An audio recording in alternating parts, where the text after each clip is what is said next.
ባልና ሚስት ናቸው አሉ። በጣም ይዋደዳሉ እጅግ በጣም።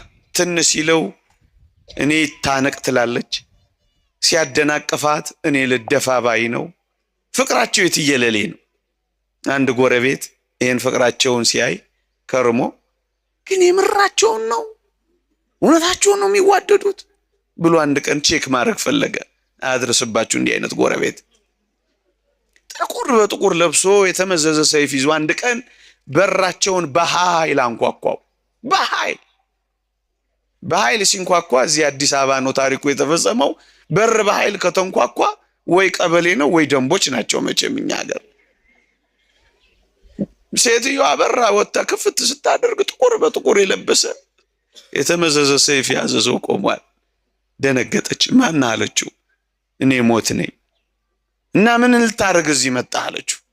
አይሞቱማ እንዴት ይሞታሉ?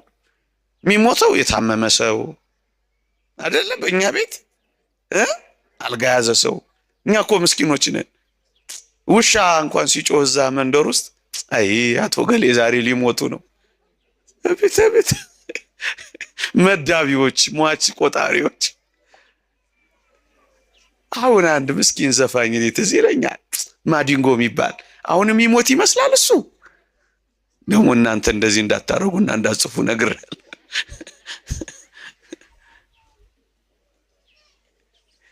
እሷም የተረዳችው እንደዚህ ነው። የሚሞቱት አንድ የታመሙ ሰው ነበሩ አቶ ገሌ የሚባሉ። ተሳስተ የሆነ አድራሻ በዚህ ቀጥታ ሄደ ጥፍ ብለህ አይደለም እዚህ ቤት ነው የመጣሁት አለ ሞት። ምንም ያድራሻ ለውጥ ስህተት የለም እዚህ ቤት ነው ይላል። እና ምን ፈለግ ልወስድ። ሴቲቱ ወደ ኋላ ዞር ብላ አይታ ባሏ እንደሌለ ምን ያደርጋል? እኛ ጋር ከሆነ አድራሻ የመጣው ባሌ ውስጥ አለልህ። እኔ ወጥ ውጬ አብኩቼ አስፍቼ ጋግሬ ልጆች ማኖረው እኔ ነኝ። ባሌ ውስጥ አለ ውሰደው አለች።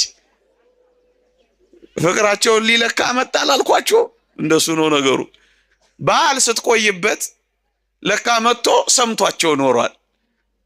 እኔ አላመጣሁትን ታሰፊዋለሽ፣ እኔ አላመጣሁትን ተወጨውጪዋለሽ፣ እኔ አላመጣሁትን ትሰሪዋለሽ። ጸብ።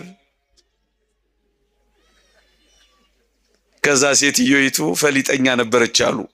የድሮ ሴት ሳትሆን አትቀርም። እናንተን ማለት አይደለም። በሰላም መውጣት ትፈልጋለሁ ከዚህ ግቢ። ምን አለች አሉ መሰላችሁ? ለመሆኑ ሞት ወይ? አቤት።